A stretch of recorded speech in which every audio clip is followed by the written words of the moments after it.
que é uma política de privacidade, o que é uma política de cookies e o que são os termos de uso. Então, esse é o primeiro ponto para que a gente esclareça bem. Então, primeiro ponto, política de cookies. O que é uma política de cookies? A política de cookies, nós vamos falar especificamente dos cookies que rodam naquele site. O que são os cookies? Os cookies, a gente tem vários tipos de cookies. A gente tem cookies de sessão, a gente tem cookies de marketing, de retargeting, enfim.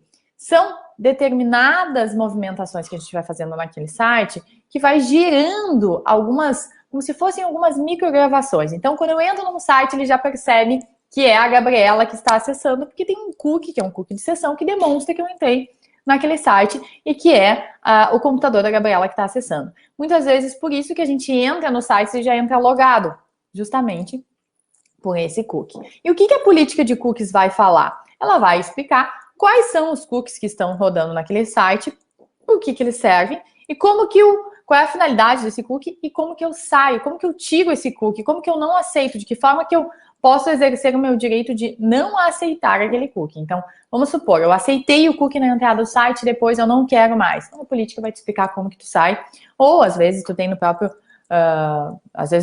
no próprio cookie banner a possibilidade de retirada. Então, depende do site. Se não, eu vou ter essa explicação ali na política de cookies. Acaba sendo um documento bastante simples, um documento muito enxuto, que vai, de fato, detalhar quais são os cookies, para que eles servem e o que a gente está fazendo com eles. Qual é o objetivo? Que haja uma transparência e que, portanto, o usuário não tenha dúvidas a respeito desses cookies que estão rodando ali.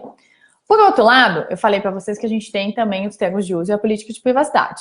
Então, falando dos termos de uso, o que são os termos de uso? Os termos de uso, eles servem para aqueles sites que a gente tem, por exemplo, a possibilidade de criar uma conta, de ter uma interação. Quando é um site institucional, eu não vou fazer uso, não vou criar uma conta, não vou fazer nenhuma compra, não vou fazer nenhuma movimentação, eu não tenho a necessidade de ter um termo de uso, porque eu não estou usando nada no site, eu só estou consultando o site. Então, os termos de uso, eles servem para esses sites que têm essa funcionalidade. Eu vou criar uma conta, eu vou comprar, eu vou fazer alguma interação, eu vou deixar algum registro. Muda totalmente, tá? Então, isso é super importante. Além, então, portanto, dos termos de uso e da política de cookies, a gente tem o nosso tema da live de hoje, que é a política de privacidade. E o que é esse documento política de privacidade? Para que ele serve? Ele vai explicar para os nossos usuários daquele site como que funciona a privacidade dentro daquele site. E aí vocês devem estar se perguntando assim, tá, mas é tudo meio parecido.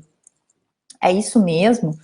Gente, muito embora seja parecido, são coisas diferentes, tá? Então, assim, a política de privacidade, ela é um documento que a gente vai explicar como que os dados são tratados dentro daquele site, daquela empresa, de que forma, o que a gente usa, o que a gente coleta de dados do meu cliente,